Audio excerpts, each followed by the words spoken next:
Boa noite a todos. Hoje, dia 21 de junho, NEP Alcione, iniciando mais um estudo.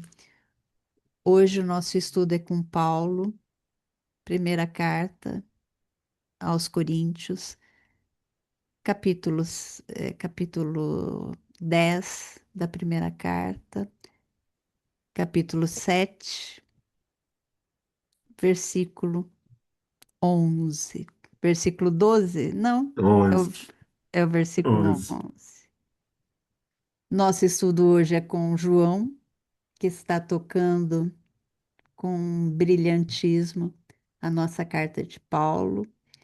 Então, eu convido a nossa querida amiga Mari para fazer a nossa prece. Antes, a Vera vai fazer a nossa leitura e depois a Mari entra para fazer a nossa prece.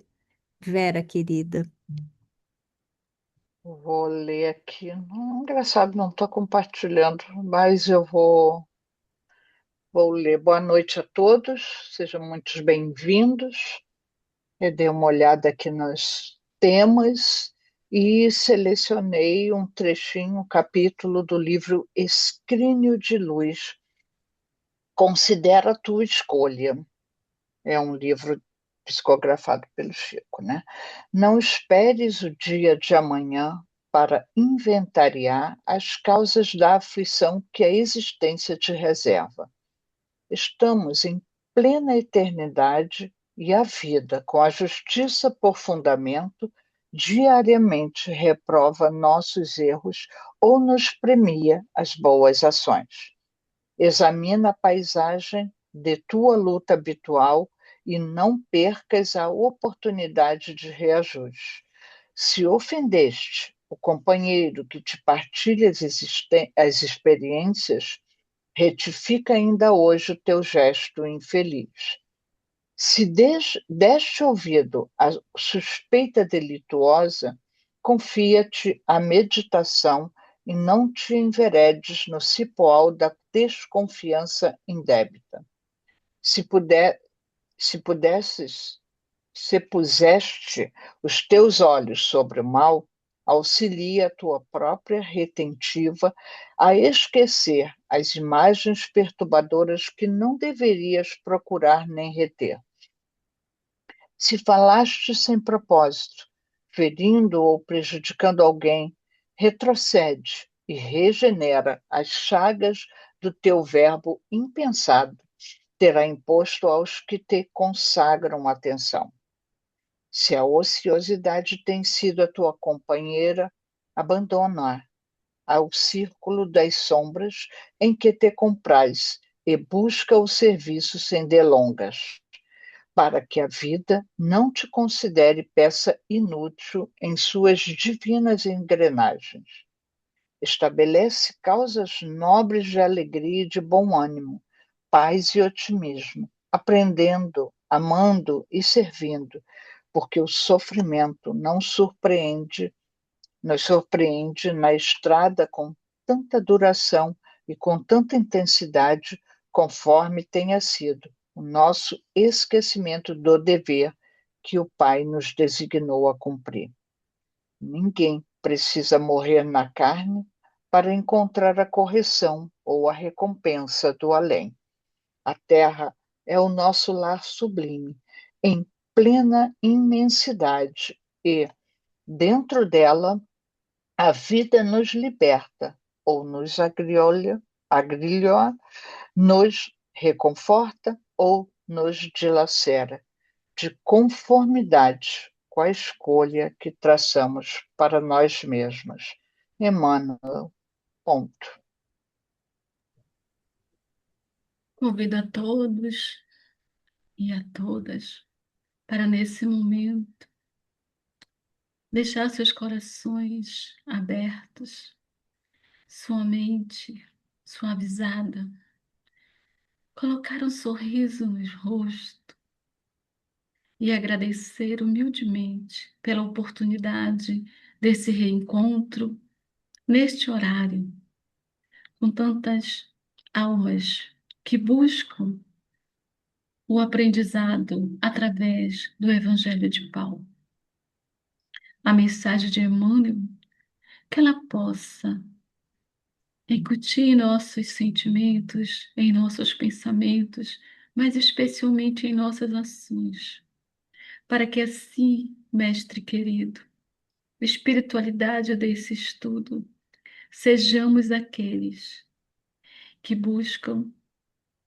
e que constroem uma paz, a paz edificante, a paz que constrói, mas que essa paz comece em nós, pois somos os seus mensageiros, os seus trabalhadores, e como tais, que possamos sermos o exemplo e, antes de tudo, fazermos em nós essa mudança.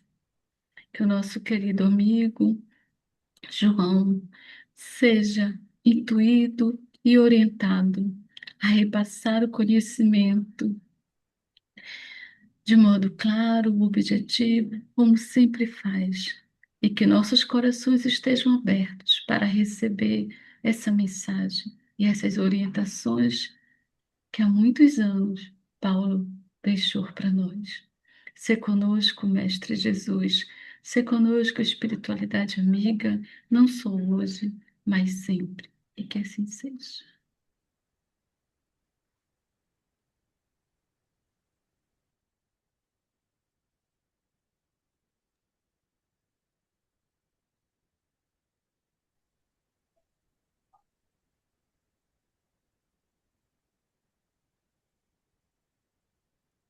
Podemos?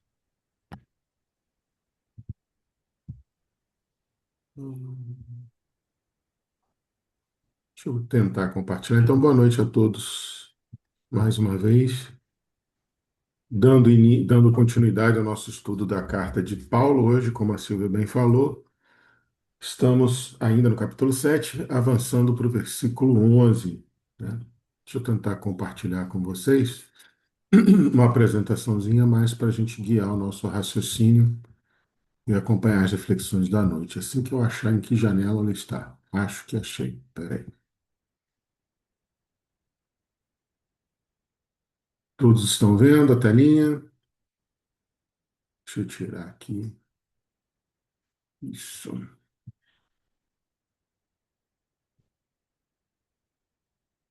Bom, como sempre, de costume, a partir de agora, se acontecer qualquer coisa, eu não estou vendo vocês, abram o microfone e me avisem, por favor. Então, a gente hoje, dando sequência ao raciocínio de Paulo sobre casamento, celibato, divórcio, a gente vai começar a encerrar a ideia central de Paulo sobre a questão da separação do divórcio. Sempre lembrando que a ideia de divórcio na comunidade coríntia do século I, que recebe essa epístola de Paulo, ela era permeada por uma questão jurídica romana, chamada Lex Julia, ou Lex Iulia, como você quiser, onde dizia que a mulher tinha plenos poderes para pedir o divórcio, né? Corisei, né? Ou corisol, divórcio, a separação, e ela tinha inclusive o direito de abandonar o oikos, né? O lar, a casa, né? Fazer separação de corpos mesmo, pegar as trouxinhas dela e sair de casa e ir no primeira tribuna e falar, olha, quero o divórcio, quero o meu corisei. E Alex Júlia só tinha um detalhe que eu guardei para falar hoje para vocês, não falei no nosso encontro passado, que ela permitia à mulher esse movimento de separação, mas a mulher era automaticamente pressionada, inclusive legalmente pressionada, juridicamente pressionada, a recasar-se, a casar de novo por conta dos interesses, né, da honra, do patrimônio, do legado romano, da prole romana. Então, Paulo está num ambiente onde as pessoas tinham essa cultura, permitida por lei, inclusive. A mulher insatisfeita com seu casamento, sob qualquer alegação, e essa é a crítica principal, a crítica central de Paulo, Sob a mínima alegação de desconforto, a mulher poderia pedir o córizo, né, a separação. Ela podia tomar a atitude da separação de corpos, sair de casa, né? Inclusive, não ficou muito claro para mim na minha pesquisa se ela podia levar os filhos ou não, mas provavelmente, se eu entendi bem, ela saía e deixava os filhos e depois retomava os filhos, né, se o juiz assim permitisse. Mas a partir do momento que ela oficializava o córizo, né, o divórcio, ela sofreria pressões sociais e jurídicas para recasar. Então, a ideia que permeia, né, essa orientação pastoral de Paulo, vamos colocar assim, frente a essa lex Iulia e frente ao ascetismo, que a gente também já vem falando há alguns versículos, né? A comunidade de Corinto acreditava, eles tinham uma supra-espiritualização, né? Eles acreditavam que preservando seus corpos de qualquer impureza, e o sexo para eles era uma impureza, eles ascenderiam à glória divina ainda naquela existência, ou seja, assim que desencarnassem daquela existência, daquela reencarnação, eles já acessariam ao céu pleno. Então, para isso, eles ficavam em continência de toda e qualquer impureza, e o celibato era uma das impurezas. E aí, muitas mulheres da igreja de Corinto estavam se aproveitando da Ilex Iulia para poder separarem-se dos seus maridos e viverem uma vida ascética. Só que aí, do último encontro nosso para hoje, eu fiz mais algumas pesquisas e eu descobri alguns historiadores que sugerem, através de documentos da época, que algumas mulheres, e aí não fala, obviamente, gente, não são mulheres especificamente da Igreja de Corinto, são documentos históricos que falam de comportamentos de mulheres civis, né, da comunidade feminina em geral. Algumas mulheres separavam-se dos seus maridos para recasarem com maridos de maior posse, com indivíduos que elas teriam maior interesse, seja ele qual for, mas para tirar vantagem. Pensando que isso acontecia na comunidade de Corinto, e eu acho que todos nós vamos concordar, do tanto que a gente já estudou a cultura comunitária de Corinto, não é muito difícil desse comportamento estar sendo replicado na igreja de Corinto, né? Lembrando que a igreja de Corinto é a igreja mais difícil com a qual Paulo lidou. Então, quando Paulo fala, né, que as mulheres que se separarem não se casem, ele quebra uma lógica social. Ele desafia a Lex Julia. E a gente vai ver daqui a pouco por quê. Mas esse mecanismo do será que eu separo, será que eu não separo, mas se eu separo, como é a ordenação pastoral de Paulo, eu fico em celibato constante para poder fazer valer o meu ascetismo, ou eu me reconcilio com o meu marido, como Paulo sugere, ou eu vou e caso com outro. Isso estava gerando o algos, né? A dor, o sofrimento, né? A álgia, a dor na alma que permeava aquele público da igreja de Corinto, que escrevia para Paulo, né? Só para a gente. Vou tirar da apresentação só um pouquinho, porque eu pulei uma parte. Vamos fazer só a leitura do versículo, que me chamaram a atenção de que eu estou pulando a leitura do versículo. Então, rapidinho, também vou compartilhar uma outra tela aqui com vocês, só para a gente fazer a leitura. Se vocês tiverem alguma outra tradução, fiquem à vontade de abrir o microfone e falarem, mas eu vou usar as duas traduções acadêmicas mais aceitas hoje. Assim que eu começar, assim que eu conseguir achar como é que eu compartilho. Deixa eu ver. Onde está? Tá, achei. Tá aqui. Então vamos lá.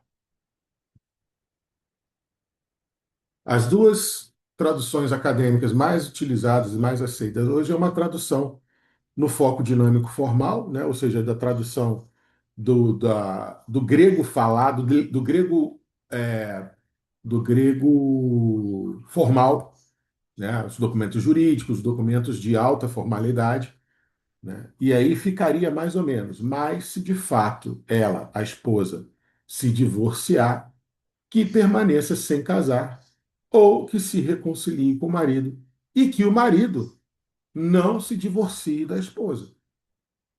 Só que aí, separar e divorciar são duas palavras independentes. Né? Separar está como a palavra chorizo, no caso aqui, coriestemai, que é um futuro do infinitivo, e, perdão, para o futuro do presente, e divorcie, no caso do marido, está como afieme. Afieme era uma palavra grega que traduzia a ideia do repúdio judaico. Então é muito legal você perceber que Paulo, na mesma frase, usa uma palavra típica da lei romana e uma palavra típica da lei judaica. O que ele está querendo dizer? Se a mulher se divorciar, que ela permaneça. Já que vocês estão querendo se divorciar para se manterem ascéticos, para se manterem em celibato, então não case de novo. A proposta de vocês não é se divorciar para vocês se manterem puros na carne, então não se case de novo. Ah, mas e aí, como Paulo tinha dito há 2 versículos atrás, como vocês não conseguem se conter, né, como a gente não consegue fazer o celibato agradável aos olhos de Deus, como diria um bom judeu, então que vocês se casem. No caso, se você pediu o divórcio e não conseguir ficar celibatária, se reconcilia com seu marido. E uma tradução alternativa, mais simples, mais focada no grego ordinário, no grego falado nas ruas, né? Que ficaria, não muda muito o sentido, mas ficaria, caso, porém, a esposa já tenha se separado, que permaneça solteira ou reconcilie-se com o marido e que o marido não deve repudiar a sua esposa. Aí fica muito mais legal porque dá o sentido dessa dualidade. Paulo falando sobre o corizo, o corizense temai, que é da lei romana, e o afieme, que é o repudiar da lei judaica. Alguém quer fazer alguma leitura de alguma outra tradução? Só para situar a gente? Sim, não, talvez. Se quiser, é só abrir o microfone e falar. Senão, vou dar continuidade.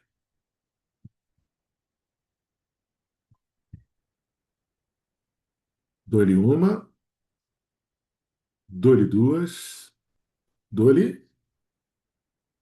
Pronto. Voltamos à tela da apresentação, correto? Se tiver qualquer problema agora, vocês me avisam.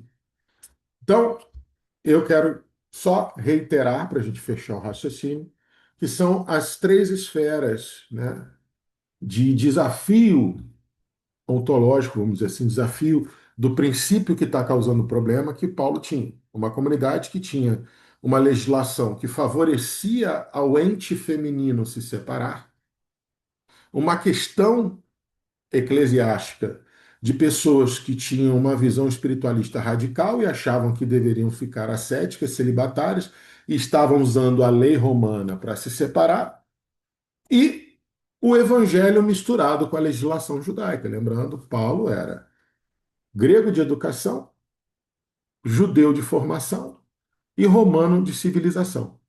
Ele era um cidadão trino.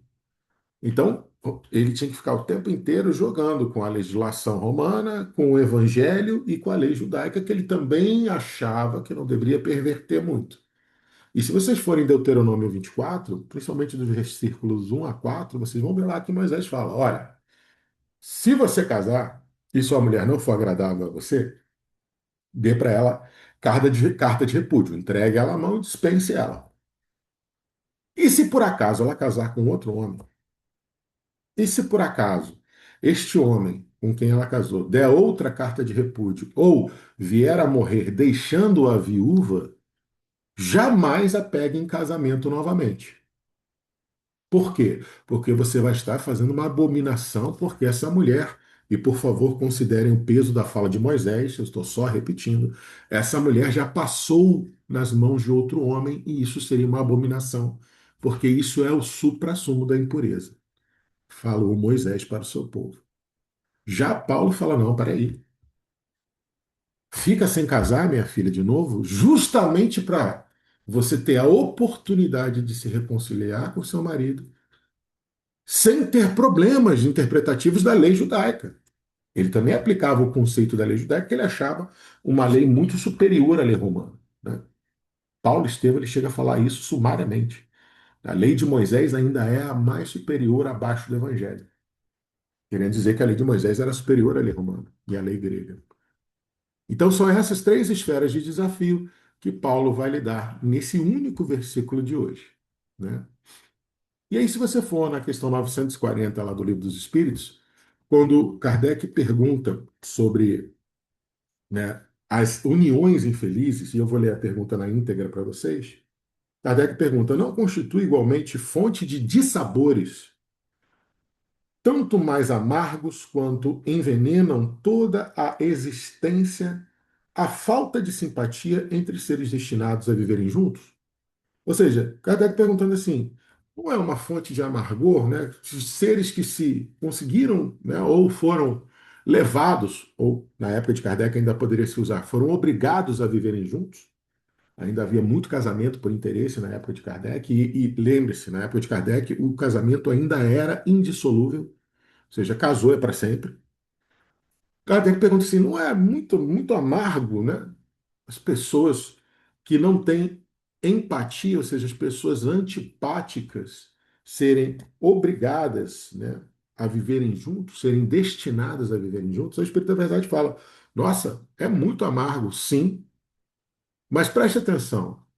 Esse amargor, essas infelicidades, né, que se experimentam em uniões conjugais antipáticas, quase sempre são por conta do erro das vossas leis. Opa, na verdade já falando assim, não, vocês é que obrigam pessoas antipáticas a viverem juntos.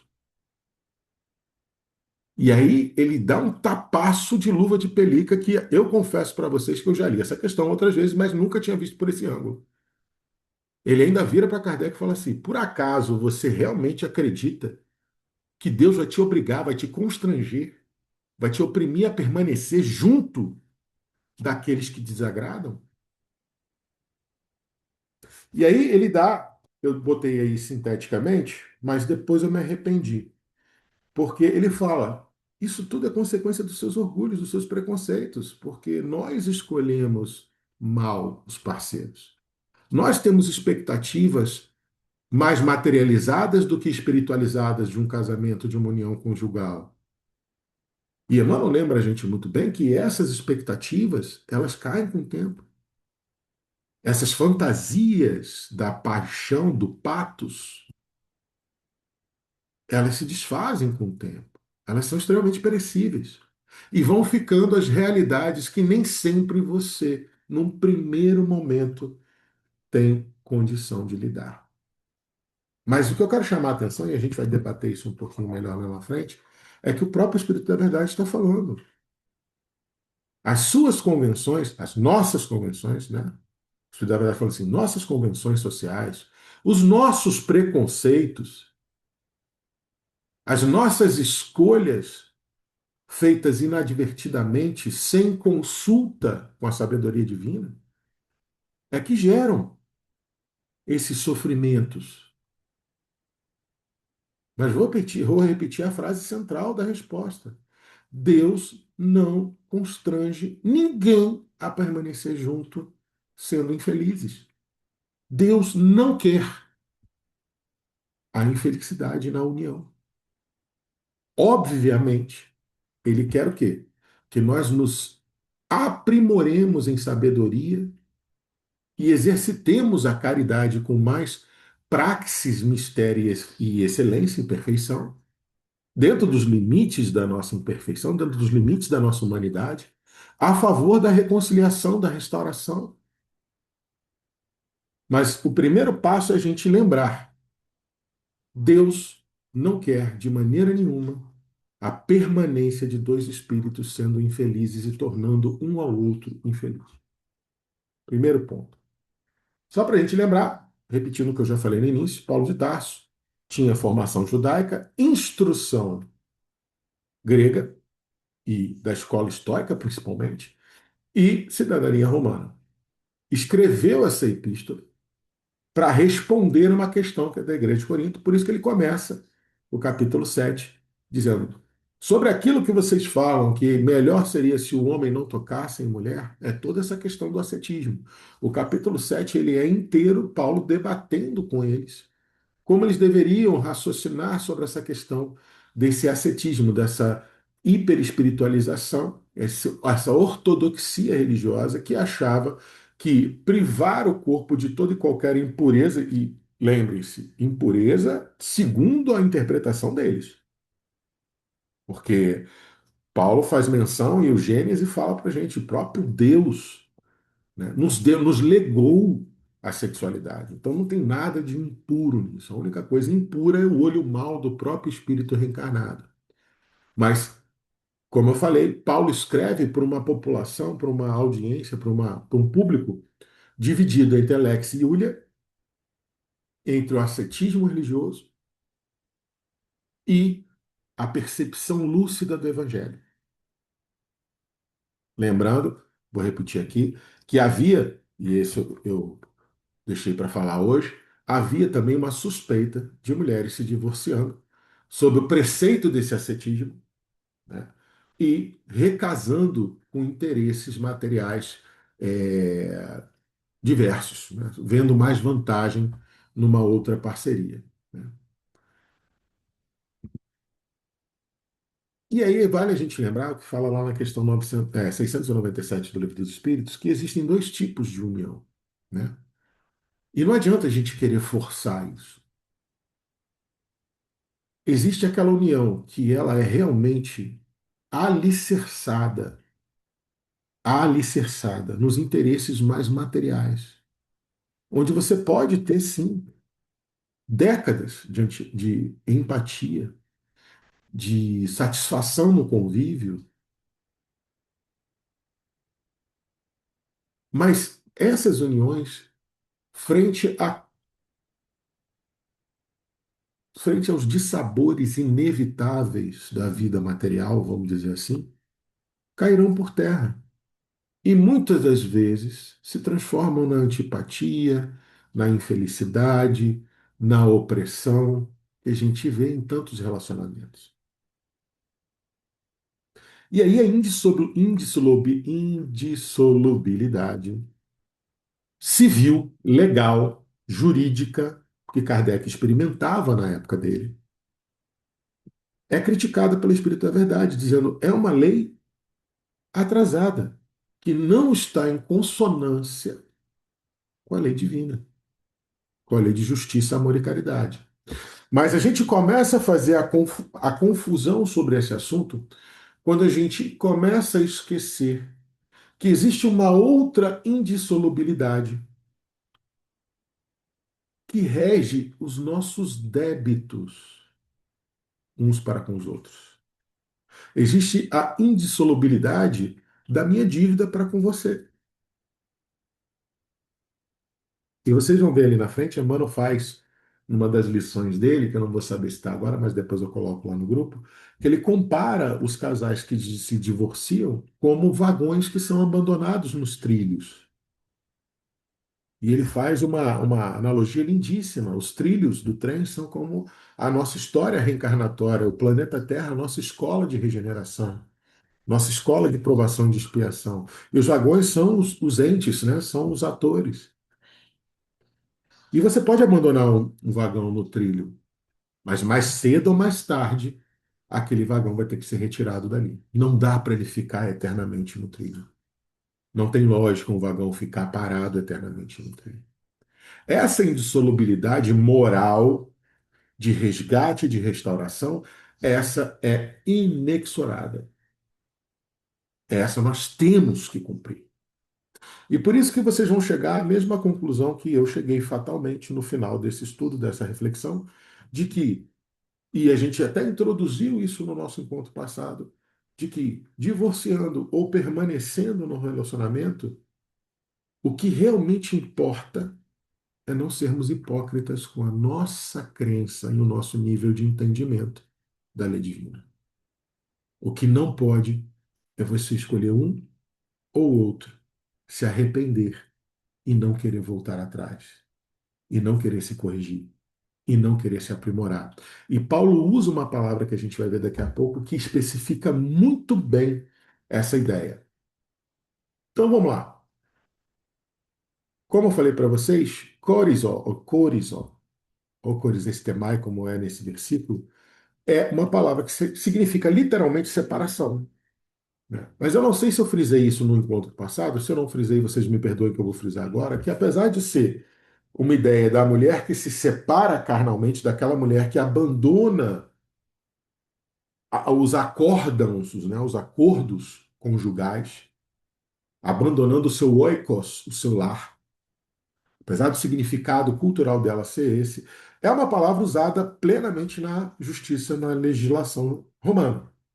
Corizo pode sim, muito bem, ser traduzido como divórcio para nossa, sem muita anacronismo, para a nossa cultura de hoje. Então, hoje, nesse versículo, nós vamos admitir o corizo como divórcio. Divórcio segundo a legislação romana, Alex Iulia, apesar do sentido grego da palavra corizo, apesar do sentido grego da palavra corizó significar literalmente separação de corpos ou abandono do oikos, né? Abandono do lar, abandono das suas responsabilidades conjugais. E a palavra que eu disse para vocês que Paulo ia usar, muito legal, é catalasso, que ele falava assim, olha, as que já se separaram, não se casem, né? Não fiquem solteiras, não se casem. Ou se reconciliem com seus esposos. Mas a palavra usada como reconciliação é catalosso. E catalosso tem uma ideia dentro da cultura romana muito interessante, né?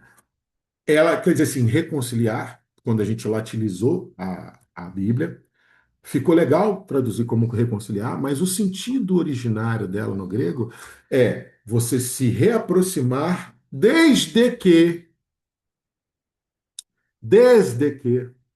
haja uma mudança de ambas as partes.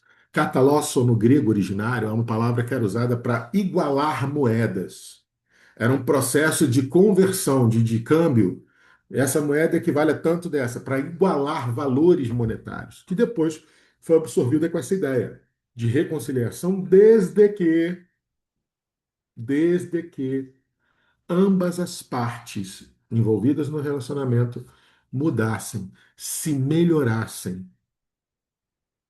Então entendam que não é uma reconciliação que obriga a mulher a voltar para um lar, por exemplo, onde ela estava sendo infeliz. Ou que é uma palavra e uma ideia que não obriga a mulher a voltar até que ela tenha entendido o verdadeiro acordo cristão de uma união, de um casamento. Lembrem-se, as mulheres estavam pedindo divórcio para ou, né, se recasarem com interesses de vantagem ou para se manterem ascéticas, achando que aquilo ia levar elas diretamente para o céu. Então, catalasso é uma mudança, é você se reunir, voltar, dar uma outra chance, desde que ambos demonstrem mudanças, aprimoramento. E se vocês pegarem lá na Revista Espírita de julho de 1862, Santo Agostinho tem uma dissertação maravilhosa, né? Onde ele fala, até ele comenta um caso onde um casal infeliz, e só para poder resumir bem, para a gente não se alongar muito, ambos terminam suicidando-se. Era um casal muito infeliz, obrigados a ficarem unidos por causa da indissolubilidade do casamento da época de Kardec, e eles acabaram se matando, e Agostinho faz alguns comentários, inclusive, acerca disso, né? E ele lá no meio ele solta essa reflexão para a gente. O que que a gente está fazendo do amor? Como que a gente está tratando o amor? O amor que Emmanuel nos ensina que, quando absorvido por uma união conjugal, tem que ser traduzido pura, primordialmente e primeiramente como cooperação. As uniões, e ele fala muito bem isso em Vida e Sexo, as uniões são sempre pensadas pela espiritualidade em termos de cooperação.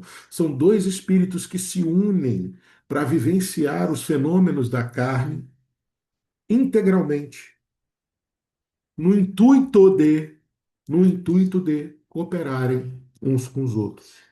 Então, Agostinho pergunta para a gente: o que vocês estão fazendo do amor?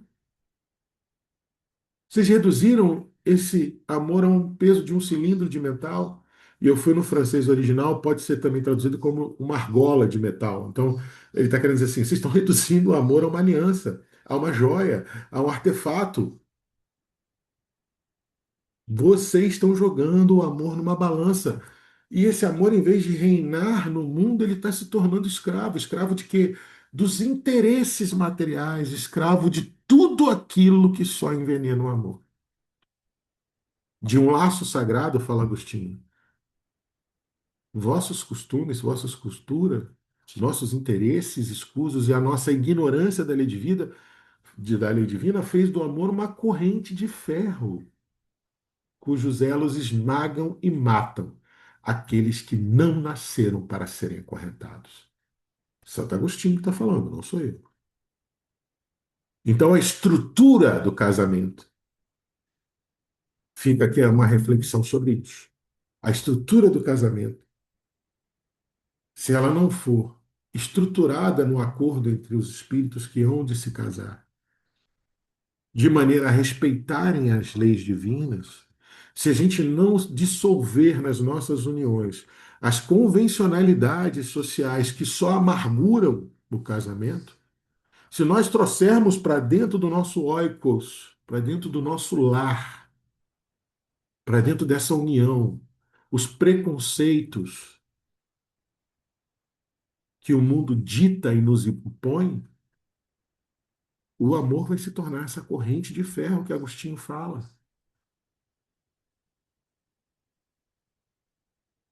para trancar, impedir, aprisionar e oprimir seres que foram criados para serem livres.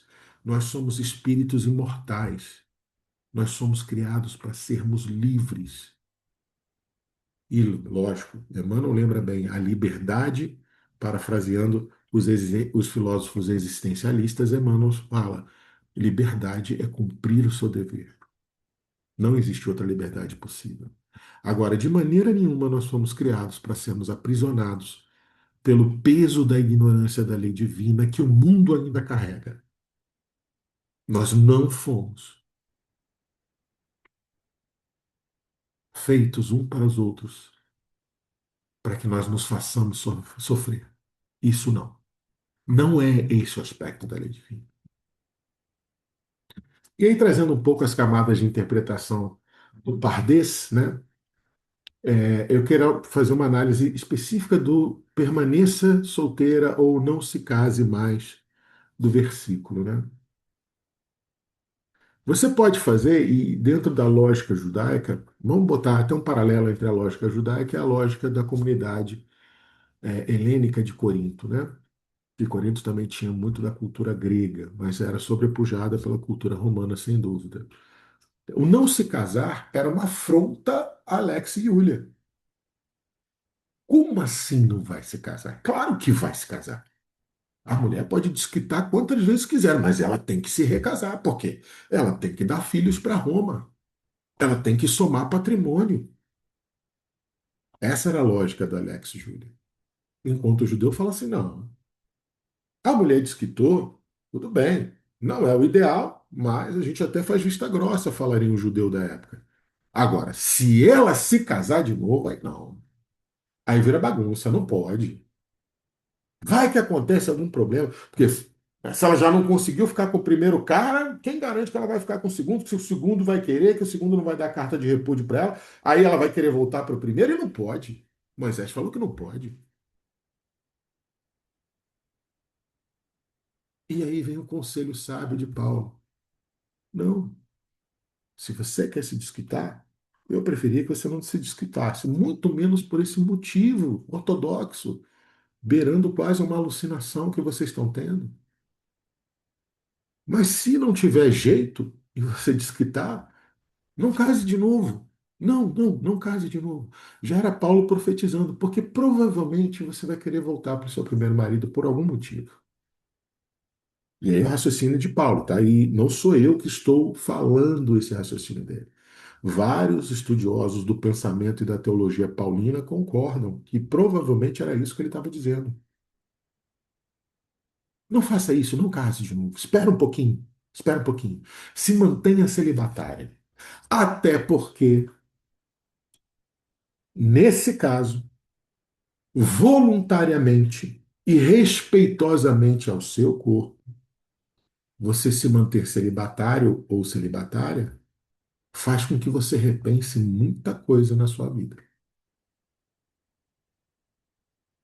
Quem já passou por alguma separação afetiva e teve que viver com a solidão e a solitude por algum tempo, sabe o peso que o celibato voluntário ou imposto faz nas nossas costas. O quanto que ele pesa em nossos espíritos. A solidão é extremamente pesada para os nossos afetos. Faz você repensar.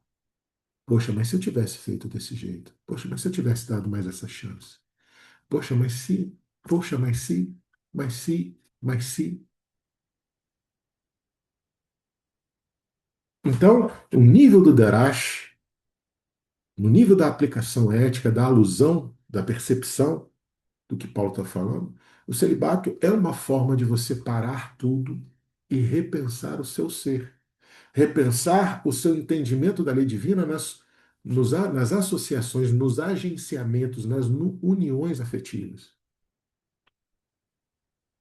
E aí, na camada do Sod, na camada mística, na camada mais alta, você acaba com esse exercício ressignificando o luminoso, que eles chamam, né? A presença sagrado, do transcendente, para esse assunto na sua vida. Então, por mais que Paulo estivesse desafiando a lógica jurídica de Roma, lembrem-se, Paulo era o convertido de Damasco. Era não, é o grande convertido de Damasco. Talvez tenha sido um dos homens na terra que recebeu um dos toques mais profundos do próprio Jesus, no seu espírito, na sua mente e no seu coração. Então a gente não pode deixar interpretar Paulo pela rigidez hebraica, ou pela frivolidade romana, ou pelo distanciamento afetivo dos gregos. Paulo era um somatório do melhor do que esses três mundos tinham. E convertido ao Evangelho, estudioso do Evangelho, ávido de entender o pensamento do Mestre Jesus. Então, a gente não pode. Ah, João, mas quem me garante que ele pensou assim ou assado? Ninguém garante. Mas o que eu estou falando é, já que nos é dado a responsabilidade da interpretação, eu não posso permitir-me acreditar que Paulo estaria oprimindo, constrangendo, cerceando de alguma forma. Se eu quero enxergar o Evangelho através de Paulo, eu preciso ler Paulo e entender Paulo como eu leio Jesus e tento entender Jesus. Mas, João, se ele tivesse realmente, né, fazendo uma jurisprudência, legislando a favor de. Mas aí passa a ser problema dele. A partir do momento que ele não vive mais entre nós e só deixou o legado escrito, ele me deu o direito polifônico, como diria Bakhtin, de reinterpretá-lo. E reinterpretá-lo diassincronicamente, ou seja, reinterpretá-lo de forma a se encaixar em nossa realidade da maneira mais efetiva para que o evangelho seja cumprido. Então eu não posso admitir que Paulo estaria falando algo contra o evangelho. E o evangelho, ele acima de tudo é misericordioso. Ele acolhe todos, sem exceção. Na dor, na ignorância, no erro, no tropeço, acolhe. Então, eu prefiro acreditar e convido vocês a acreditarem que Paulo estava falando. Não queria que você se separasse, filha, não tem essa necessidade. Mas já que você optou por isso, já que você optou por isso, faça um tempo de celibato, não se case, não tenha pressa de se casar de novo. Espera um pouquinho. Que você não volte com seu marido, que você não se reconcilie com ele. Mas espera um pouquinho, já que você está pedindo para, né? Para separar, para ser ascética, para ser celibatária, fica um tempo celibatária, reenxergue-se, redescubra-se numa visão um pouco mais espiritualizada. Então, a solitude, ela deixa a gente a cargo de nós mesmos. Na solitude não tem como você fugir de você. Na solitude você é, sim, obrigado a se encarar e se entender, a dialogar com você. E é o momento perfeito para você se redescobrir.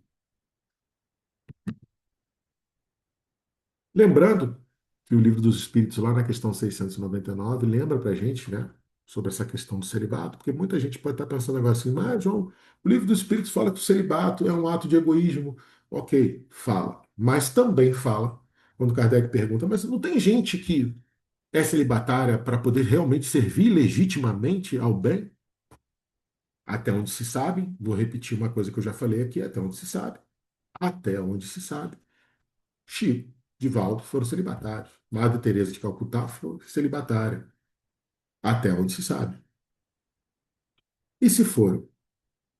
Cabe esse raciocínio da questão 699. Todo sacrifício pessoal que visa ao bem, e o bem obrigatoriamente, conceitualmente, só o é se for coletivo, todo sacrifício pessoal que visa ao bem e sem segundas intenções egoísticas, ou seja, egocintônicas, intenções que eu queira ter, que vão beneficiar somente a mim. Então, desde que seja visando o bem e sem intenções egoísticas, qualquer sacrifício vai elevar a gente na condição acima da nossa condição material.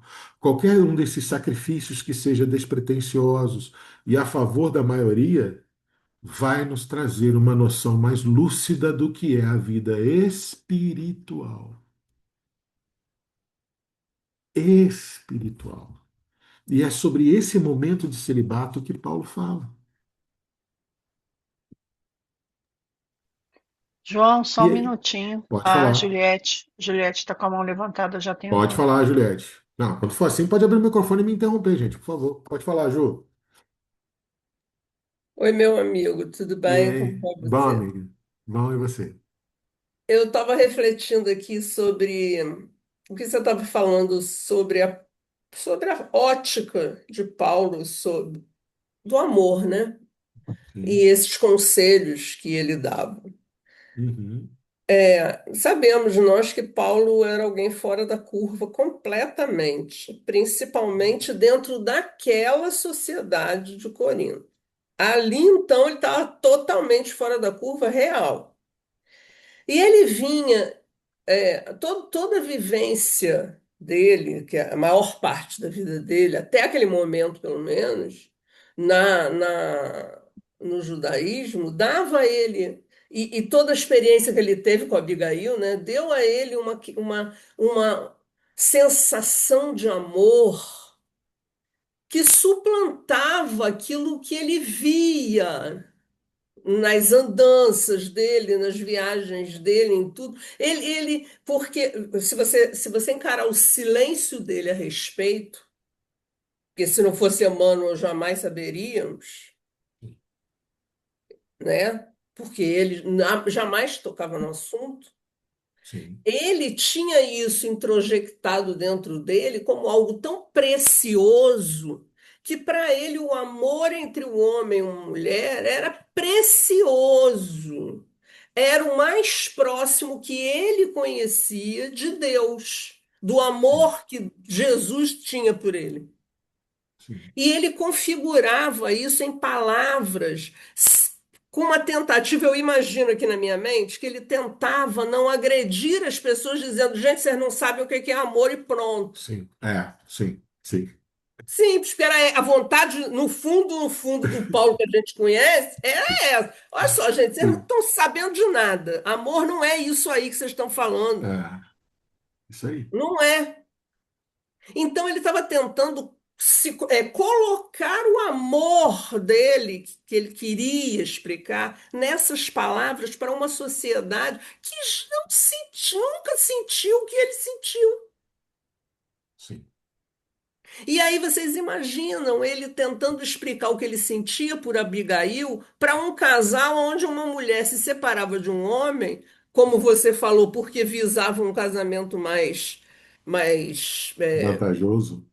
mais vantajoso, ou porque ela queria ser celibatária. Que ele sabia muito bem que ela queria ser celibatária por 300 outros motivos, menos por amor. Nem a Sim, ela mesma. sim, E, João, a gente está muito longe de alcançar esse amor de Paulo por sim, Abigail. sim, Porque nós não vivenciamos uma sociedade judaica onde um homem amava uma mulher. sim, Mesmo aquele homem que tinha concubinas, muitas vezes ele tinha concubinas porque ele precisava cumprir uma lei de hereditariedade. Vídeos patriarcas e vídeos tantos outros. Porque numa sociedade judaica, por mais que a mulher fosse, por mais que ela fosse patriarcal, o respeito e o amor por uma mulher era muito grande. sim, Aquele homem sim, amava aquela mulher e quando eles se casavam para a vida inteira. Ninguém ali estava se casando porque, não, amanhã eu não gosto mais de você, vamos divorciar de você, que é o que a gente vê hoje.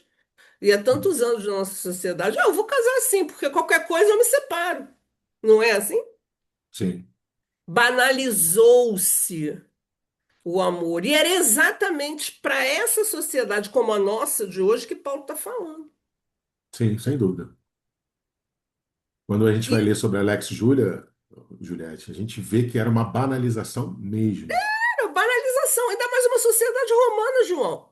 Sim, Você misturou o grego, então, que para ele casamento era algo banal mesmo.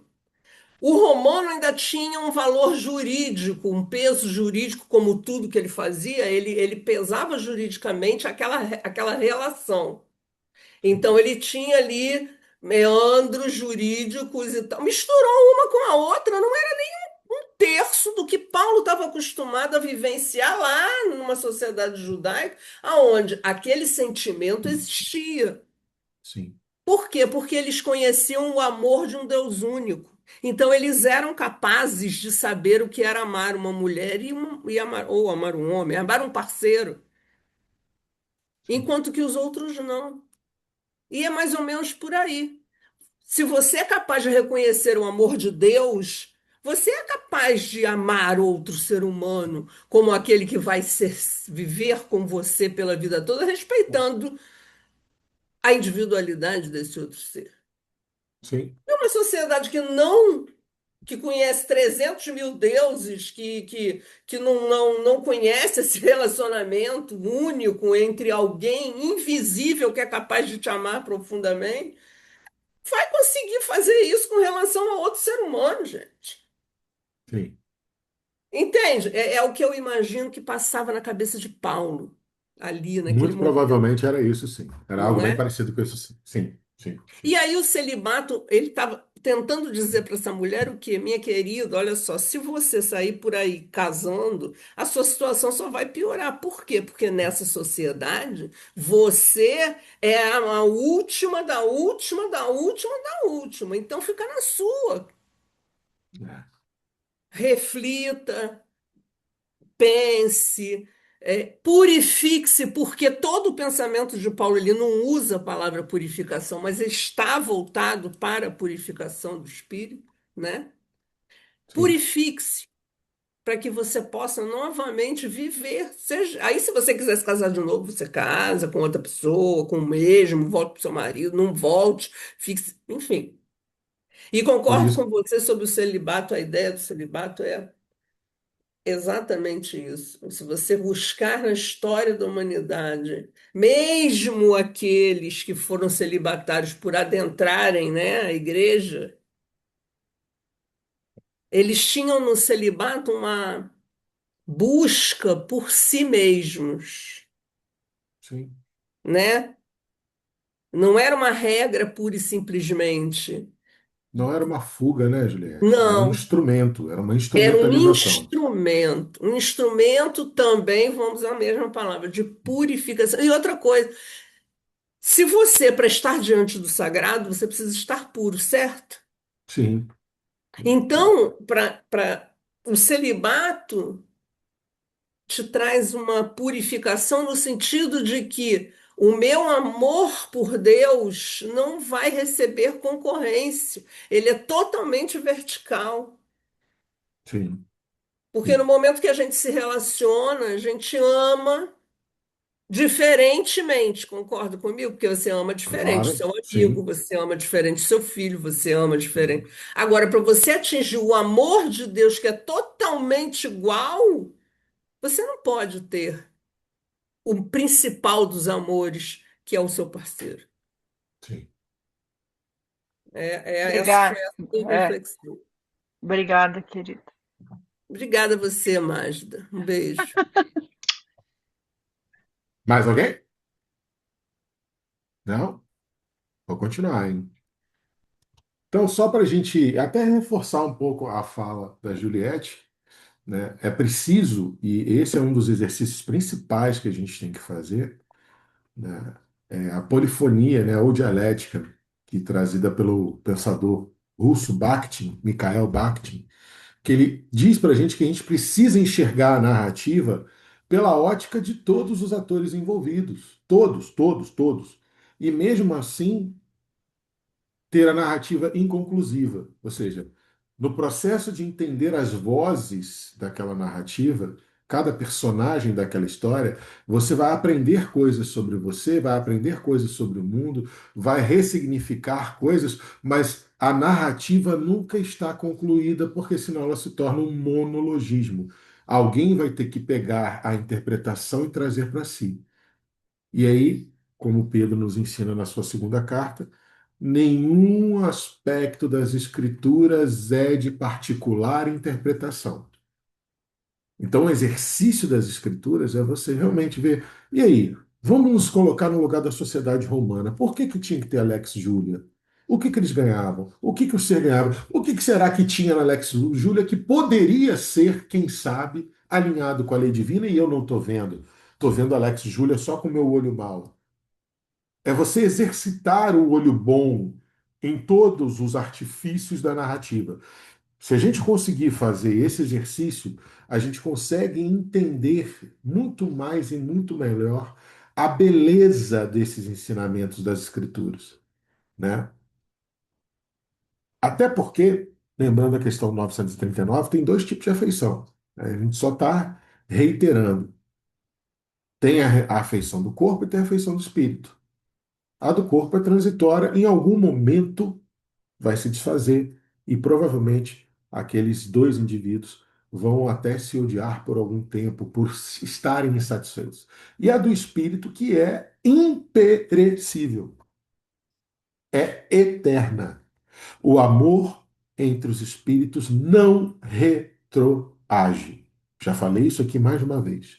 O amor mesmo, o amor que tem balizamento espiritual, ele só progride, ele só se melhora e ele só aumenta.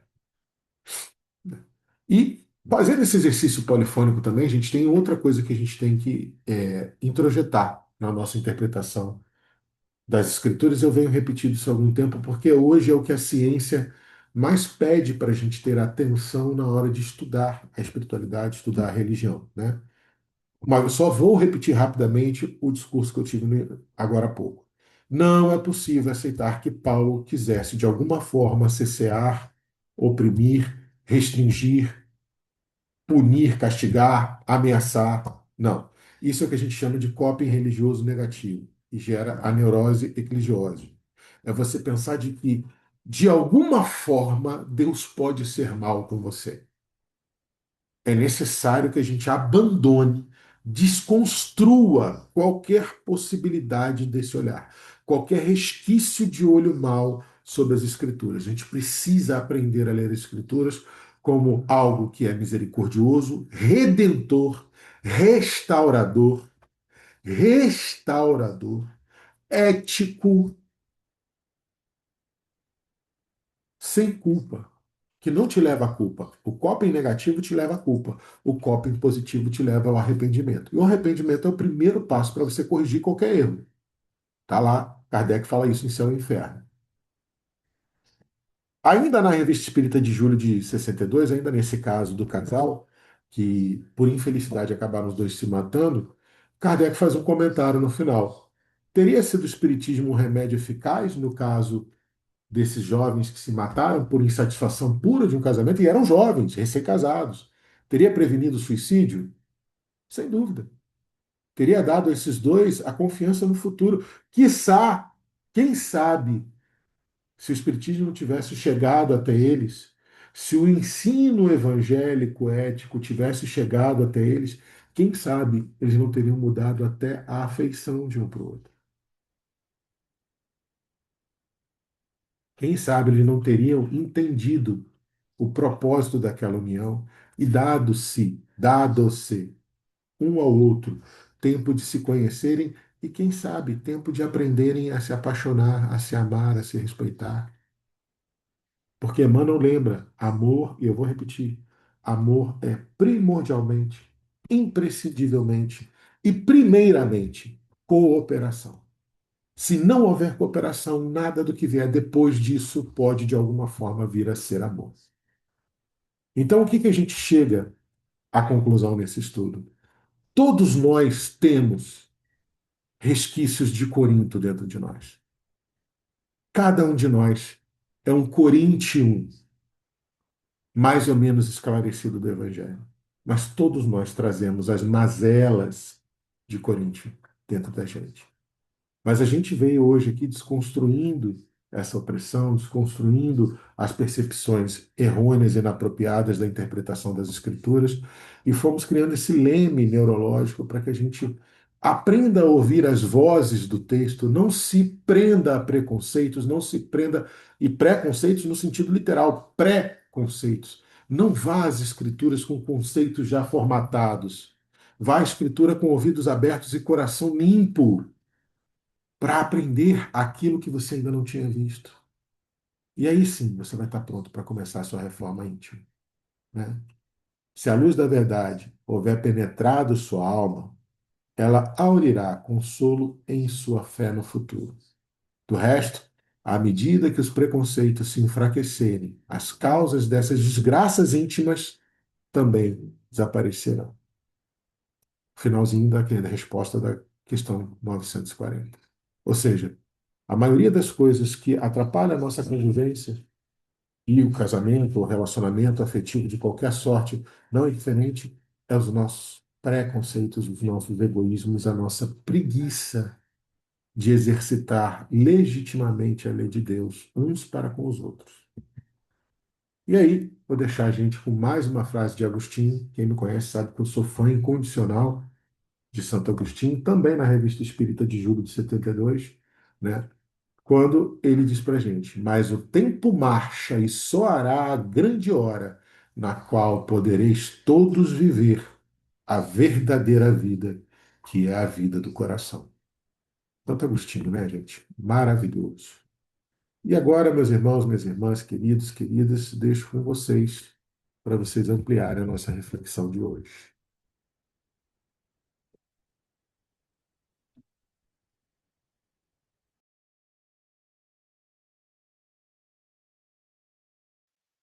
Tem tanta coisa bacana para a gente falar. Bora falar, É, né, Silvinho? Comece então, amor. eu vou pegar esse gancho, estão me ouvindo, né? Eu achei muito bonito essa questão do amargor, da amargura, do viver junto. Eu até anotei aqui, do viver ao lado de alguém por obrigação, né? E eu vejo que, às vezes, né, você viver ao lado de alguém, né? E aí a gente vê que existem dores que não chegam como tempestades, né? Elas chegam como uma chuva fina, constante, que vai molhando a alma aos poucos. e viver ao lado, como você trouxe, de alguém por obrigação, quando o amor já não encontra espaço para respirar, pode transformar os dias em um exercício silencioso de sobrevivência, né? E é esse o terreno que nasce a amargura, né? E da amargura gera o amargor. E amargor a gente encontra amor, dor, né? E aí a gente vê que amargura, é a soma de palavras que não foram ditas, afetos que não puderam ser vividos, que não, de sonhos que foram engavetados. E a gente vê hoje, a gente lê sobre tantos relacionamentos, né? A gente ouve tantas histórias tão difíceis, né?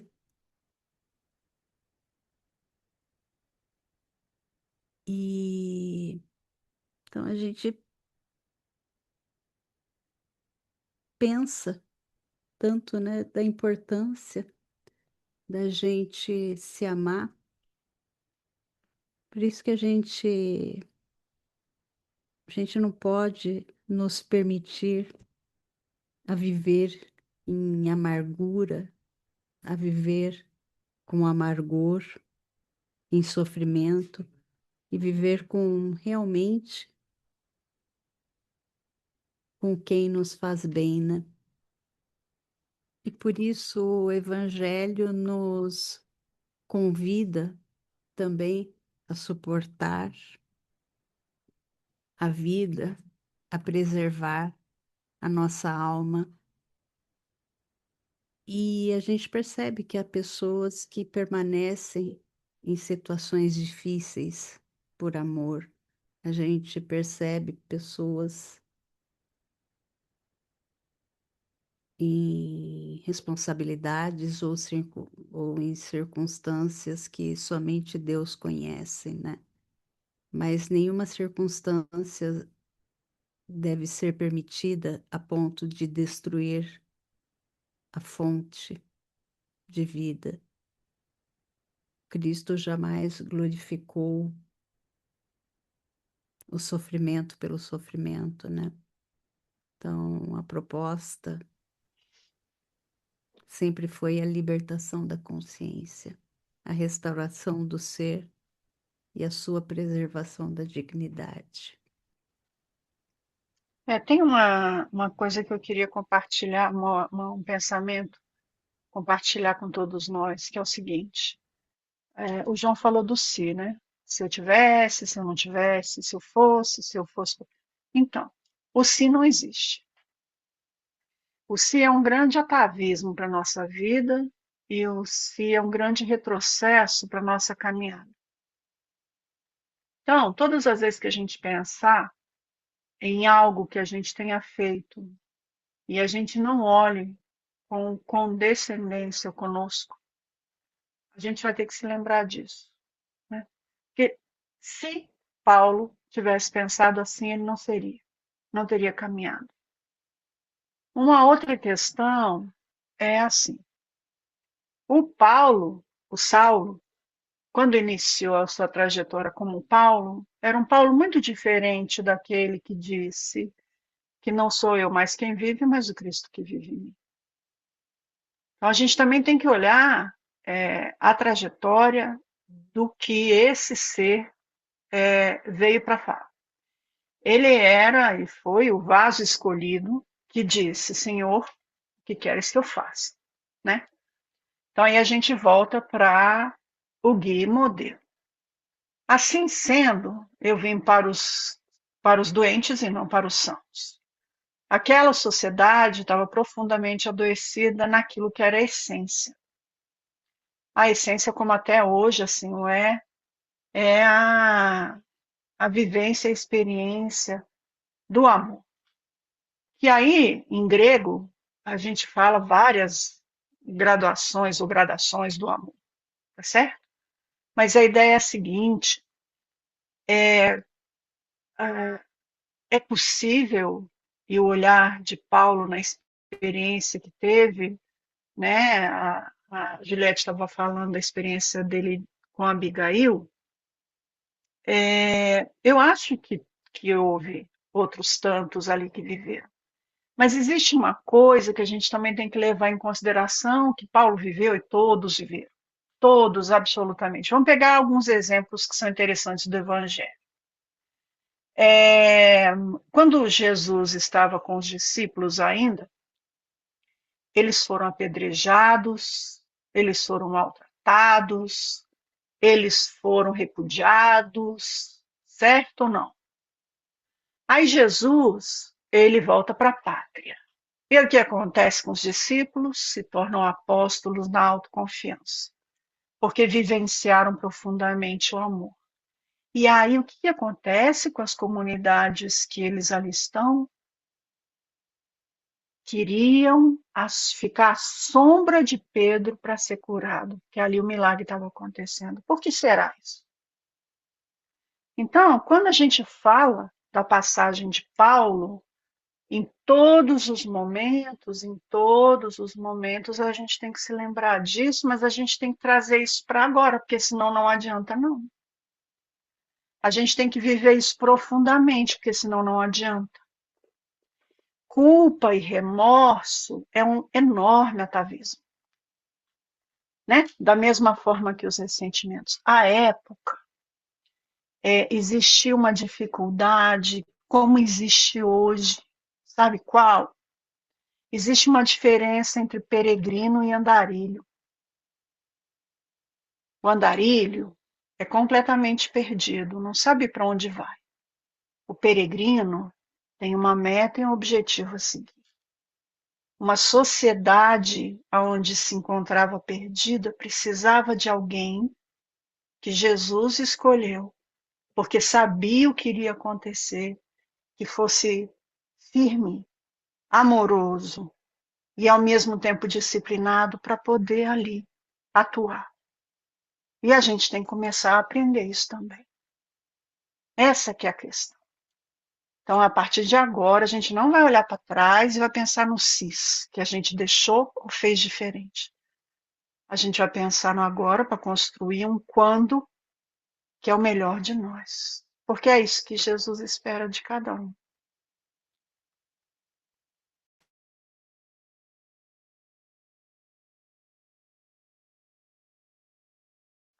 Perdão, gente, alguém quer falar? A gente tem uns minutinhos para fazer a prece. Quem vai fazer é a Solange, então, se alguém... Está todo mundo na minha telinha aqui. Se alguém quiser falar mais, por favor, sintam-se à vontade. Solange, Opa, Opa, Flávia e Solange foram ao mesmo deixa a tempo. Flávia falar tá e Tá bem. ótimo. Obrigada, Solange. Tá. Falaste na palavra remorso ainda há pouco e eu fiquei pensando o preço que é você estabelecer uma relação por interesse, como alguns faziam. Mas, para além disso, quando você pensa nessa questão do ascetismo e de como moralmente eles se achavam realmente muito, muito até superiores nesse isolamento ascético, que de alguma forma ele desfez promessas que foram feitas inclusive no mundo espiritual antes da reencarnação. Quando você olha para as duas opções e quando você sai do sentido literal, você entende que quaisquer uma delas vai te trazer a necessidade do sacrifício pessoal. Até porque não tem como ser diferente se você quer caminhar com Cristo e prosseguir para o alvo. Então, quando você pensa, e aí eu digo conhecendo muitos amigos espíritas que são celibatários, que é um sacrifício pessoal intenso, de você abdicar dos seus sonhos, dos seus desejos, para que você consiga se compreender melhor e aprender o tempo correto da espera, da renúncia. Mas quando você vai para o outro lado, quando você entende também, por sua vez, que Existe um sacrifício pessoal muito grande na capacidade de suportar, de se manter num casamento, com algumas condições de que a sua saúde mental esteja ok, que seja ainda sadio, mas entendendo que é também uma espécie de provação, você ter a capacidade de suportar, de perdoar inúmeras vezes e de manter a harmonia dentro do seu lar é um sacrifício pessoal imenso. Então não tem muito para onde fugir. A não ser que fosse para a visão do isolamento ascético, que não é o mais interessante. Então é entender que não vai ser fácil de nenhuma forma e que nós temos essas opções, né? Mas que não tem muito para onde Mas a correr, gente tem mas aí a gente tem que ter sempre um olhar de uma métrica, que é assim, existe aquilo a gente faz as nossas abnegações e concessões enquanto a gente está numa parceria. Mas quando isso começa a maus tratos, aí já não pode. Aí já Império não de tem saúde, mais né? nada a ver, Saúde não mental, tem saúde mais física. nada a ver com a harmonia divina, né? Aí já não é mais o evangelho, aí já é outra coisa. Cadê a Solange, gente? Tô Aí, pronto, aqui. Solange. Isso. Não, eu estava lembrando aqui de Pedro e tudo mais, e do divórcio, digamos assim. É necessário realmente que haja um período sozinho para você pensar, digerir todas aquelas emoções, tentar e aprender a perdoar aquilo que te machucou para não guardar uma dívida para no uma não guardar uma mágoa no seu coração que vai te adoecer fisicamente e até espiritualmente, se possível, orar para que o outro encontre seu caminho. Porque se você não fizer isso, eu fiz, Marco, 3 anos, e com um psicólogo junto, porque o desarranjo, a cabeça fica de tal forma confusa, desarranjada, que seria completamente impensável arrumar um outro relacionamento nesse período que pudesse dar certo. Seria apenas um desejo da carne, não seria um desejo do espírito, entendeu? Então essa parte ela é muito, muito importante. Esse amadurecimento do que houve, esse perdão e esse aprender a caminhar de novo para frente, porque senão a gente vai ficar rodando em círculos, numa mágoa, e às vezes num remorso, que fazem com que a pessoa adoeça fisicamente, muitas vezes até gravemente, né? Então, eu, nesse momento, eu sou completamente a favor desse período ascético, assim como missionários especializados que vão para lugares de difícil acesso, que não podem ficar tendo contato com família com frequência, que são casos que realmente são extra, não, são casos especiais, entendeu? Agora, outros já não são assim. Até conseguem formar uma família, sair, fazer uma missão mais um pouco mais curta, aí retoma a família, mas em geral, quando os filhos já estão maiores, já estão mais adultos, que é para poder eles não dependerem tanto do afeto, do carinho, do amor da mãe, né? Depender não é o coisa, mas sentirem falta, né? Seria isso, só. Obrigada, querida. Então, vamos para a nossa prece, Solange, por favor. Ah, Deus, Pai de misericórdia, Jesus, nosso mestre, nosso guia, Paulo, o 13º apóstolo, espiritualidade que nos serve para estudar conosco, nos intuir e aprender junto conosco. Agradecemos profundamente a presença de todos, encarnados e desencarnados, e pedimos, com desejamos muito carinho a todos e pedimos com muito amor no coração a permissão para o encerramento desse estudo e uma semana de muita luz e muita paz para todos nós. Que assim seja, graças a Deus. Boa noite, amigos. Até a semana que vem.